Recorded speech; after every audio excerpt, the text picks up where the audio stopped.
Hello mga mamis! Ngayong pong video ko ito ay share ko sa inyo ang tungkol sa pagtitinda ko ng sampagita at yung mga pangyayari dito sa aking pinagtitindahan. Watch po yung video kong ito mga mamis! Yung mga politiko, dami nilang pera, hindi naman sila makakatulong sa atin. Tayo ay talagang maghahanap buhay lang. Huwag kang umasa sa bulsa ng iba. Kaya yung iba dyan, huwag na kayong maginanakit sa gobyerno. Sasabihin natin, maraming pondo, bakit kung saan ginagamit. Ay, huwag na natin pakialaman yun. Basta tayo ay maghanap buhay na lang. Bukas ako ay may 500 pesos.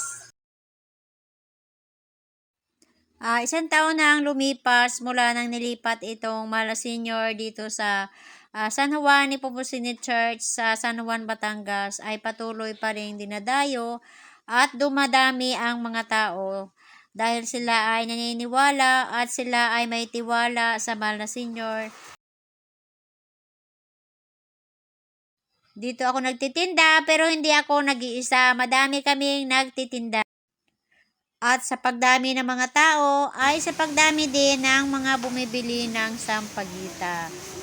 At talagang ang Pilipino ay kahanga-hanga dahil sila sa mga pagpapala na natatanggap nila ay talagang bumabalik talaga sila ng pasasalamat at pinapakita nila ito sa pamamagitan ng pag-aalay ng bulaklak. May mga pumupunta ritong mga manggagamot daw. Ito si kuya ay kaya siya pumunta rito kasi magpapasalamat daw siya at siya ay nakapagpapagaling.